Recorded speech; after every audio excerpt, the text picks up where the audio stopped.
Welcome everybody. हमारे जो पिछला वीडियो था इनमें हम उस वीडियो में हमने प्रोनाउन के ऊपर ही डिस्कशन किया था। जहाँ पर वीडियो बहुत लंबा हो रहा था तो इसलिए हमने वहाँ पर प्रोनाउन के जो हाफ पार्ट है 10 तरह के प्रोनाउन हमने लिए थे, तो उनमें से 5 तरह के प्रोनाउन हमने डिस्कस किया। तो चलते हैं आज के इस डिस्कशन पर, जहाँ पर हम और जो 5 तरह के प्रोनाउन बच गए हैं उनको हम डिस्कस करेंगे। तो सबसे पहले आप लोग पिछले वीडियो पर तो सीख ही लिया होगा कि प्रोनाउन होता क्या है। जो नाउन के लिए इस्तेमाल होता है, नाउन के रिपीटेशन को अवॉइड करने के लिए इस्तेमाल होता है, वही प्रोनाउन कहलाते हैं। तो हम देरी ना करते हैं, आगे चलते हैं जहाँ पर हमने छोड़ा था। पापा सही से शुरू करते हैं। तो पिछले वीडियो पर हमने एम्पैथिक प्रोनाउन तक डिस्कस किया था। तो आज के इस वीडियो पर हम डिस्कस करेंगे डिस्ट्रीब्यूटिव प्रोनाउन से। तो डिस्ट्रीब्यूटिव प्रोनाउन क्या होता है, तो इसको सबसे पहले हम इसका डेफिनेशन देख लेते हैं। Distributive pronoun is a pronoun which denotes person or things of group separately. That's why they always become singular and followed by the singular verb. Distributive pronoun वो प्रोनाउन होता है जो किसी पर्सन, किसी थिंग्स को जो ग्रुप में है इन्हें एक एक करके सेपरेटली रिप्रेजेंट करते हो। तो ये जो प्रोनाउन होते हैं ये खुद भी सिंगुलर होता है और इनके साथ जो वर्ब लगते हैं वो भी सिंगुलर होता है। तो इन सब इस कैटेगरी के प्रोनाउन में किन किन प्रोनाउन आते हैं हम देख लेते हैं। Each, either, neither, any, anyone, none, everyone, ये सारे प्रोनाउन इस कैटेगरी में आते हैं। मैं एक एग्जांपल आपको देता हूँ, जैसे कि each of them will get a pen. ये सारे लोग एक एक करके पेन उनको मिलेगा। तो यहाँ पर जो ये सारे लोग हैं एक ग्रुप में हैं, तो हमने यहाँ पर जो प्रत्येक व्यक्ति है, प्रत्येक पर्सन है, हमने उनको सेपरेटली मेंशन किया ईच वर्ड का इस्तेमाल करके। तो ये एक डिस्ट्रीब्यूटिव प्रोनाउन हो गया, जहाँ पर हमने प्रत्येक को एक एक करके दर्शाने के लिए हमने ईच का इस्तेमाल किया। यहाँ पर हमने बोला कि प्रत्येक को सभी को हमने इस्तेमाल किया, जो कि प्रत्येक को एक एक करके पेन मिले। ये बात हमने एग्जाम्पल पे बोला है। आप भी अपने माइंड पर इन सारे प्रोनाउन को यूज़ करके एक एक सेंटेंस क्रिएट करना, ताकि आप लोग भी ये अच्छे तरह से समझ सको कि एक्चुअली ये प्रोनाउन है क्या और ये कहाँ कहाँ यूज़ हो रहा है, और आप लोग इन्हें बेहतर तरह से कैसे समझेंगे और कैसे इन्हें यूज़ करेंगे। तो हम अब आते हैं रेसिप्रोकल प्रोनाउन पर। Reciprocal pronoun is a pronoun used when its referents are predicated to bear the same relationship to one another. तो ये जो प्रोनाउन है ये पिछले वाले प्रोनाउन से या पिछले वाले जो रेफरेंस हमने यूज़ किए थे, तो उन रेफरेंस से या उन सब्जेक्ट से ये एक मेल बनाता है, ये एक सेम रिलेशनशिप शो करता है इन दोनों चीज़ों पर। जैसे कि मैं आपको एक एग्जांपल देता हूँ। Naveen and Raju talk to each other. यहाँ पर हमने दो सब्जेक्ट लिया, जहाँ पर हमने दो नाउन जो कि नवीन और राजू था, जो कि एक दूसरे से बात कर रहा है। तो हमने जो नवीन और राजू लिया था, तो उन दोनों को मेंशन करने के लिए हमने ईच अदर का यूज़ किया। यहाँ पर भी हमने एक यूज़ किया वन अनदर,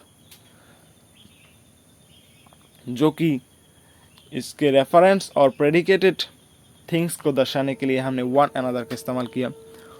तो इन सारे प्रोनाउन, ये सब प्रोनाउन रेसिप्रोकल प्रोनाउन में आते हैं, ईच अदर, वन अनदर। यहाँ पर हम पिछले वाले नाउन को या रेफरेंस के साथ एक सेम रिलेशनशिप शो करने के लिए जो प्रोनाउन यूज़ करते हैं वही रेसिप्रोकल प्रोनाउन कहलाते हैं। जैसे कि आप यहाँ देख ही सकते हो, मैंने दो दे रखा है और मैंने एक एग्जांपल भी दिया। तो ये जो प्रोनाउन है ये कंपाउंड प्रोनाउन भी कहलाते हैं, ये कंपाउंड प्रोनाउन के नाम पर भी जाने जाते हैं। तो next, interrogative pronoun. Interrogative pronoun is a kind of pronoun that is used to ask question. Interrogative pronoun वो pronoun है जो कि क्वेश्चन पूछने के लिए इस्तेमाल होते हैं, जैसे कि हो, होज, होम, व्हाट, व्हिच। यहाँ पर जो हो, होज, होम है ये पर्सन को इंडिकेट करने के लिए ये प्रोनाउन यूज़ होते हैं, और व्हाट थिंग्स को इंडिकेट करने के लिए, जहाँ पर व्हिच दोनों को इंडिकेट करने के लिए यूज़ होता है। जैसे कि Which is this book? Which is your book? इनमें से कौन सा तुम्हारा बुक है। तो इसको हम रिप्रेजेंट करने के लिए हमने यहाँ पर which का इस्तेमाल किया, और इनके बाद हमेशा क्वेश्चन साइन लगता है ये प्रोनाउन। इस सेंटेंस के बाद इन प्रोनाउन जिस भी सेंटेंस में यूज़ होता है, तो ये हम ऐसे भी पहचान सकते हैं कि कहाँ पर इंटरोगेटिव प्रोनाउन का इस्तेमाल हुआ है। ये सबको ही पता होगा, क्योंकि सबको पता है कि इंटरोगेटिव प्रोनाउन में ये क्वेश्चन साइन रहेगा, और ये बहुत इजी भी है, हम लोग इन्हें यूज़ करते हैं रोज़ ही।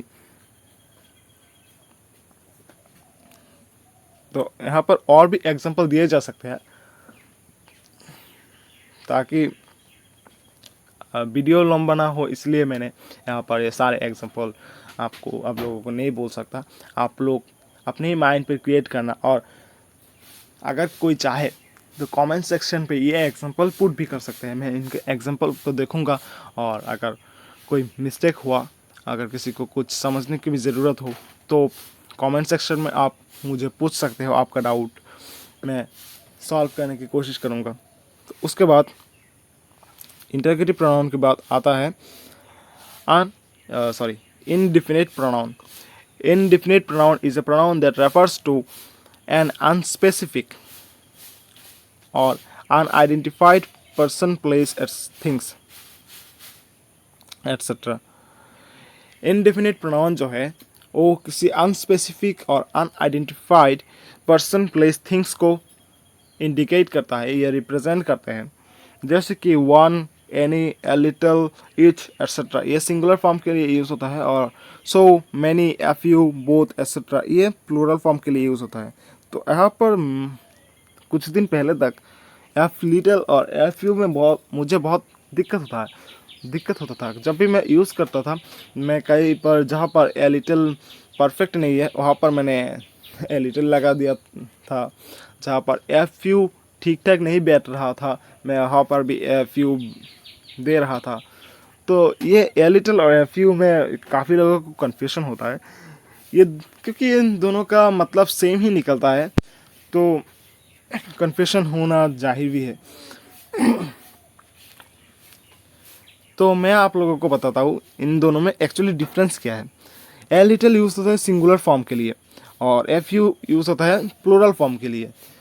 तो आगे से आप लोगों को परेशानी ना हो, इसीलिए इस बात को ध्यान से समझना कि ए लिटल सिंगुलर फॉर्म के लिए यूज़ होता है और एफ यू प्लूरल फॉर्म के लिए यूज़ होता है।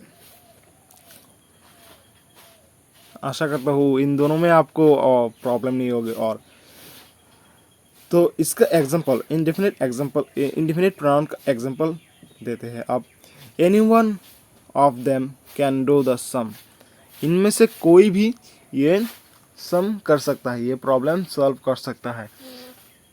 सम तो सबको पता ही होगा, प्लस करना नंबर्स को, ये सम कहलाता है। तो इनमें से कोई भी ये सम कर सकता है। तो इनमें से यहाँ पर बहुत सारे लोग हमने रिप्रेजेंट किया, और बहुत सारे नहीं भी होंगे तो कुछ तो होंगे, 5-10 तो होंगे। तो इनमें से हमने एक को बोला जिनमें से कोई भी ये कर सकता है। तो यहाँ पर हमने एक अनस्पेसिफिक और आइडेंटिफाइड पर्सन को रिप्रेजेंट किया इस एनी वन प्रोनाउन के द्वारा। तो इस अनस्पेसिफिक और अनआइडेंटिफाइड पर्सन को रिप्रेजेंट करने के लिए ये अनडेफिनेट प्रोनाउन कहलाता है। ये ग्रुप में किसी को भी रिप्रेजेंट कर सकता है, किसी अनस्पेसिफिक जो कि कोई स्पेसिफिक नहीं होगा और आइडेंटिफाइड भी नहीं होगा। ये एक्यूरेट हमने इसे ही बोला कि ये ही कर सकता है, इसके अलावा कोई नहीं कर सकता, ऐसा हमने नहीं बोला। हमने बोला कि यहाँ पर कोई भी कर सकता है। ये राम भी हो सकता है, श्याम भी हो सकता है, रवि भी हो सकता है, कोई भी हो सकता है। तो हम आगे चलते हैं। इसके बाद आता है relative pronoun. Relative pronoun is used to refer the nouns और pronouns which is mentioned earlier in the sentence. Relative pronoun वो प्रोनाउन है जो कि सेंटेंस में आगे जो रिप्रेजेंट किया गया प्रोनाउन और प्रोनाउन है, इन्हें रेफर करता है। जैसे कि मैं एक एग्जांपल देता हूँ। तो यहाँ पर किसका नाम, तो हम रवि को ले लेते हैं। बुरा नहीं मानना अगर किसी का नाम रवि है तो। Ravi is a fisherman who catches fish. Ravi एक फिशरमैन है जो कि मच्छी पकड़ रहा है, जो कि फिश पकड़ रहा है। तो यहाँ पर जो रवि है उसको हमने रिप्रेजेंट करने के लिए, हमने इसे पहले तो मेंशन किया था, तो हम इसे दोबारा से रिप्रेजेंट करने के लिए हम इस एक रिलेटिव प्रोनाउन यूज़ कर रहे हैं, जहाँ पर हमने हो का यूज़ किया। और एक और बात आप लोग अच्छी तरह से समझ लो कि कैसे आप रिलेटिव प्रोनाउन और इंटीग्रेटिव प्रोनाउन में डिफरेंस पहचानोगे। रिलेटिव प्रोनाउन जो है, इनमें लास्ट में, सेंटेंस के लास्ट में कोई भी क्वेश्चन साइन नहीं मिलेगा आपको। और इंटीग्रेटिव प्रोनाउन जो है, इनके लास्ट में क्वेश्चन साइन होता है। तो ये एक अच्छा तरीका है रिलेटिव प्रोनाउन और इंटीग्रेटिव प्रोनाउन में डिफरेंस पहचानने का। तो रिलेटिव प्रोनाउन में भी वही सेम चीज़ें आते हैं और दैट भी आता है एक्स्ट्रा से। हो, होम, होज, व्हाट, दैट, ये सब चीज़ें आते हैं। और वहीं पर रिलेटिव प्रोनाउन में ये सब पर्सन के लिए यूज़ होता है। मैंने जो पिछले जो बोला, हो, होम, होज, ये सारे पर्सन के लिए यूज़ होता है। और व्हिच, होज, दैट, ये सारे थिंग्स और एनिमल्स के लिए यूज़ होता है। आशा करता हूँ आप लोग ये सारे प्रोनाउन अच्छे तरह से समझ गए होंगे। और मत भूलना कि आप लोगों को एग्जाम्पल बनाकर कमेंट सेक्शन पर डालना पड़ेगा। ये बात आप लोग मत भूलना। आप लोग जितना भी प्रैक्टिस करोगे उतना ही आपकी स्किल इम्प्रूव होगा। तो अब हम आते हैं इम्पोर्टेंट रूल्स की तरफ, जहाँ पर पहला जो रूल्स है, ये हम आपको पहले ही बता चुके हैं। सम और दिस के बाद अगर कोई नाउन है तो यहाँ पर सम और दिस डिटर्मिनर्स की तरह यूज़ होता है। और अगर सम और दिस के बाद कोई भी नाउन नहीं है तो वहाँ पर सम और दिस प्रोनाउन की तरह यूज़ होता है। जैसे कि यहाँ पर एग्जांपल देखो, आई वॉन्ट दिस पेन। यहाँ पर जो दिस है ये डिटर्मिनर्स है जो कि पेन को डिटरमाइन कर रहा है। और आई वॉन्ट दिस, यहाँ पर कोई भी नाउन या प्रोनाउन नहीं है। तो यहाँ पर जो दिस है, इसलिए ये प्रोनाउन का काम कर रहा है, क्योंकि यहाँ पर कोई नाउन नहीं है दिस के बाद, तो यहाँ पर दिस ही प्रोनाउन का काम कर रहा है। तो हम सेकंड रूल्स पर चलते हैं। When two singular noun indicates one person, then singular pronoun will use। अगर दो सिंगुलर नाउन एक ही व्यक्ति को इंडिकेट कर रहा है तो इस केस में जो प्रोनाउन यूज होगा वो सिंगुलर होगा। यहाँ पर आप देख सकते हो, the secretary and treasurer did not do his duty. यहाँ पर सेक्रेटरी और ट्रेजरर जो है वो दोनों एक ही व्यक्ति है, इसीलिए इनके लिए जो प्रोनाउन यूज़ हुआ है वो भी सिंगुलर है, आप यहाँ देख सकते हो। दूसरा, Meeta and Praneeta have come, they are artist. तो यहाँ पर जो प्रोनाउन है ये प्लूरल है। क्यों प्लूरल यूज़ हुआ है यहाँ पर? क्योंकि ये जो दो नाउन है मीता एंड प्रणीता, ये दो प्रोनाउन डिफरेंट पर्सन को इंडिकेट कर रहा है, तो इसीलिए ये जो प्रोनाउन है ये प्लूरल यूज होगा। तो एक बात हम लोगों को क्लियर हो गया कि अगर दो नाउन किसी एक व्यक्ति को रिप्रेजेंट कर रहा है तो इस केस में जो प्रोनाउन यूज होगा वो सिंगुलर होगा। अगर दो नाउन किसी दो भिन्न व्यक्ति को रिप्रेजेंट या इंडिकेट कर रहा है तो इस केस में जो प्रोनाउन यूज होगा ये प्लूरल होगा। Third rule, distributive pronoun always use as singular form. यह भी मैंने आप लोगों को पहले ही बता दे चुका हूँ। डिस्ट्रीब्यूटिव प्रोनाउन जो है वो हमेशा सिंगुलर फॉर्म में यूज होता है और इनके लिए जो वर्ब लगता है वो भी सिंगुलर वर्ब लगता है। चौथा rule, interrogative pronoun use in both singular and plural case. तो इंटरोगेटिव प्रोनाउन जो है वो सिंगुलर केस और प्लूरल केस में यूज होता है। ये दोनों में यूज होता है और दोनों में सेम यूज होता है। यहाँ पर आप देख सकते हो, यहाँ पर जो पहले वाला दिस है ये सिंगुलर है और ये वाला जो दिस है ये प्लूरल है। तो हमने यहाँ पर जो इंटरोगेटिव प्रोनाउन यूज़ किया ये दोनों के लिए सेम यूज़ हुआ है, व्हाट। तो पहला वाला एग्जांपल है व्हाट इज़ दिस, जहाँ पर दिस सिंगुलर है इसके लिए भी हमने व्हाट लगाया, और दूसरा वाला है व्हाट इज़ दिस जो दिस प्लूरल है इसके लिए भी हमने व्हाट ही लगाया। तो इंटरोगेटिव प्रोनाउन सिंगुलर और प्लूरल दोनों केस में यूज़ होता है और इनमें कुछ खास चेंजेस हमें दिखने को नहीं मिलते। तो उसके बाद पांचवा rule, relative pronoun. Relative pronoun पर हम दैट व्हिच के बदले व्हाट का भी इस्तेमाल करते हैं क्योंकि व्हाट एक कंपाउंड प्रोनाउन है। यहाँ पर आप देख सकते हो he told me that which he had done. यहाँ पर हमने जो दैट व्हिच यूज़ किया वो नीचे व्हाट में कन्वर्ट हो गया। He told me what he had done. हम यहाँ देख सकते हैं कि दैट व्हिच के बदले सीधा सीधा व्हाट का इस्तेमाल हो रहा है जो कि एक कंपाउंड प्रोनाउन है और ये दैट व्हिच को रिप्रेजेंट कर रहा है। और एक रूल जो कि मैंने नहीं लिखा है वो है इट हमेशा हमेशा नहीं, इट जो है वर्ड है IT, ये कभी कभी एम्प्टी सब्जेक्ट की तरह भी काम करता है। जैसे कि it is 7 o'clock, it is Monday. तो यहाँ पर इट जो है ये एम्प्टी सब्जेक्ट की तरह काम कर रहा है, ये भी कोई भी नाउन को रिप्रेजेंट नहीं कर रहा है, तो ये एम्प्टी सब्जेक्ट की तरह भी काम करता है। और डेमोन्स्ट्रेटिव प्रोनाउन में भी सो और सच जो है, सो